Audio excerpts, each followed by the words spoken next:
ഏവർക്കും പുതിയൊരു അധ്യായത്തിലേക്ക് ഹൃദ്യമായ സ്വാഗതം.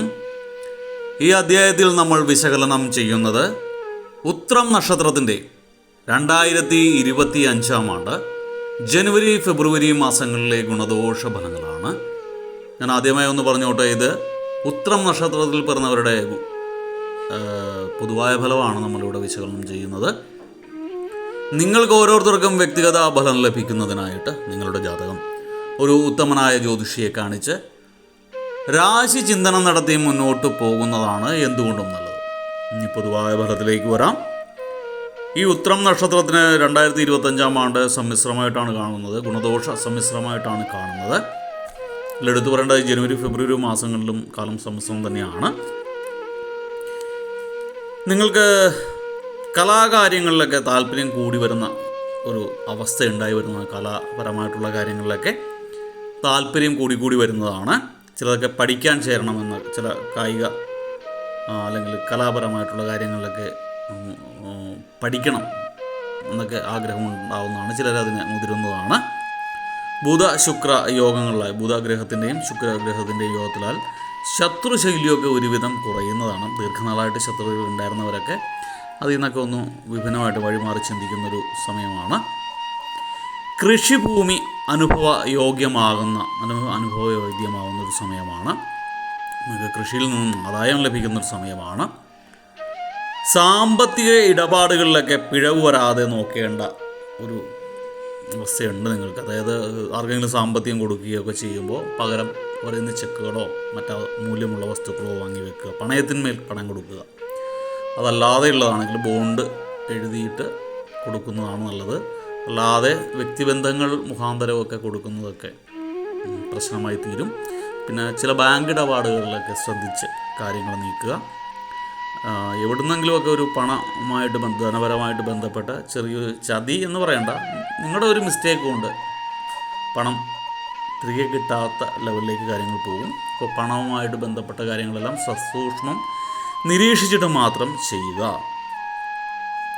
നിങ്ങൾക്ക് മാതാവിൽ നിന്നും സഹായങ്ങൾ കൂടുതലായിട്ട് ലഭിക്കാനുള്ളൊരു സാധ്യത കാണുന്നുണ്ട്. മാതാവിൻ്റെ നില ഗുണകരമായിട്ടാണ് നിങ്ങൾ കാണുന്നത്. അതുപോലെ തന്നെ തൊഴിലിലൊക്കെ അഭിവൃദ്ധിയൊക്കെ ഉണ്ടാവും. തൊഴിലൊക്കെ കുറേ കൂടി വൈഡായിട്ടൊക്കെ പോകും. നിങ്ങൾക്ക് അതിൽ നിന്ന് മെച്ചമായ വരുമാനമെങ്കിലും നിങ്ങൾക്ക് അധ്വാന ഭാരം കൂടുന്നൊരു സമയമാണ്. നിങ്ങൾ ഓവർ ടൈം ജോലി ചെയ്യേണ്ടതായിട്ടൊക്കെ വരും. മാനസികമായിട്ടും ശാരീരികമായിട്ടും വിഷമതകൾ ഉണ്ടാവും. ജോലി ഭാരം കൂടുന്നത് കൊണ്ടുള്ളതാണ്. നിങ്ങൾ ഉറ്റ സുഹൃത്തുക്കളുമായിട്ട് അകലേണ്ട സാഹചര്യം കാണുന്നുണ്ട്. അവരുമായിട്ട് മാനസികമായിട്ട് ചെറിയ പ്രശ്നങ്ങളൊക്കെ ഉണ്ടാകുന്നതാണ്. മാനസികമായിട്ട് അകലമുണ്ടാകുന്ന ഒരു സമയം കൂടിയാണ്. നിങ്ങൾക്ക് മാതാവിൻ്റെ രോഗചിന്ത എപ്പോഴും മനസ്സിനെ അലട്ടിക്കൊണ്ടിരിക്കുന്ന ഒരു സാഹചര്യം ഉണ്ടാവും. ഫെബ്രുവരി മാസമൊക്കെ മാതാവിന് ചില അസുഖങ്ങളൊക്കെ പിടിപെടാനുള്ള സാധ്യതയുണ്ട്.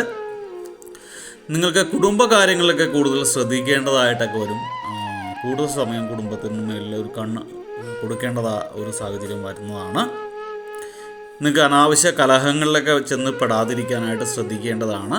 അല്ലാതെ തന്നെ നിങ്ങൾക്ക് എടുത്താൽ പൊങ്ങാത്തത്ര ജോലിഭാരം ഉള്ളപ്പോൾ മറ്റുള്ളവരുമായിട്ട് കലഹിച്ച് അതിൻ്റെ പുറകെ കുറേ സമയവും ഊർജ്ജവും നഷ്ടവും ഉണ്ടാക്കേണ്ട സാഹചര്യങ്ങൾ വരുന്നുണ്ട്. അപ്പോൾ അതിൽ നിന്നൊക്കെ യുക്തിപൂർവ്വം മാറി നിൽക്കുന്നതായിരിക്കും നിങ്ങൾക്ക് നല്ലത്. കലഹങ്ങളിൽ പെടാതെ ക്ഷമ പറഞ്ഞ് മെല്ലെ അതിൽ നിന്ന് എസ്കേപ്പ് അടിക്കുന്നതാണ്, അല്ലെങ്കിൽ എസ്കേപ്പായി പോകുന്നതായിരിക്കും നല്ലത്.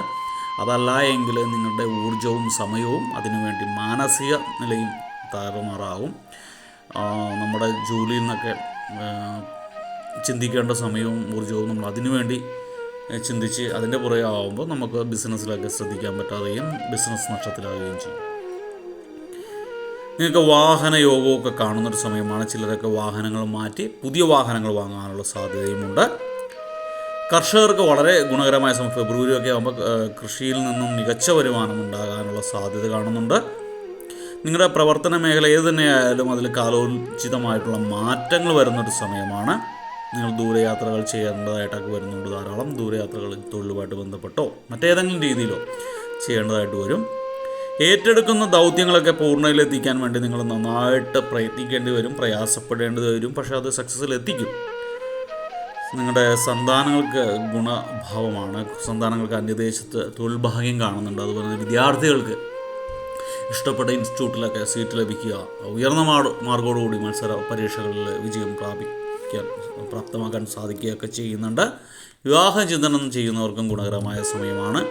പൊതുവെ നിങ്ങളുടെ ഗുണഭാവങ്ങളുടെ മാറ്റ് വർദ്ധിക്കാനും ദോഷഫലങ്ങളുടെ മാറ്റ് കുറക്കാനുമായിട്ട് നിങ്ങൾ ഗണപതി ക്ഷേത്രം ദർശിക്കേണ്ടത് അത്യാവശ്യമാണ്. എല്ലാ വെള്ളിയാഴ്ചകളിലും വിഘ്നേശ്വര ക്ഷേത്രം ദർശിക്കുക, ഭഗവാന് വിഘ്നേശ്വര സ്തുതികൾ ജപിക്കുക, കറുക പുല്ല് സമർപ്പിക്കുക ഒക്കെ ചെയ്യുന്നത് ഗുണകരമാണ്. നിങ്ങളാൽ ആവുന്ന കാര്യങ്ങളൊക്കെ ചെയ്ത്, അറിയാമല്ലോ വിഘ്നേശ്വരനാണ്, അപ്പോൾ ഭക്ഷണപ്രിയനാണ്. അപ്പോൾ എന്തെങ്കിലുമൊക്കെ കൊടുത്തിട്ട് കയ്യിൽ കരുതിയിട്ട് കൊടുത്തിട്ട് പോരുക ഒക്കെ ചെയ്യുന്നത് നിങ്ങൾക്ക് ഗുണഫലങ്ങളുടെ മാറ്റ് വർദ്ധിക്കാനും ദോഷഫലങ്ങളുടെ കാഠിന്യം കുറക്കാനും ഉപകരിക്കും. അപ്പോൾ വീഡിയോ ഇഷ്ടപ്പെട്ടാൽ ലൈക്ക് ചെയ്യുക. തുടർന്നുള്ള മാസങ്ങളിലെ വീഡിയോ കൃത്യമായി ലഭിക്കുന്നതിനായിട്ട് ചാനൽ സബ്സ്ക്രൈബ് ചെയ്തിട്ടില്ല എങ്കിൽ സബ്സ്ക്രൈബ് ചെയ്യുക. ഒരിക്കൽ കൂടി നന്ദി പറഞ്ഞുകൊണ്ട് നിർത്തുന്നു. നന്ദി, നമസ്കാരം.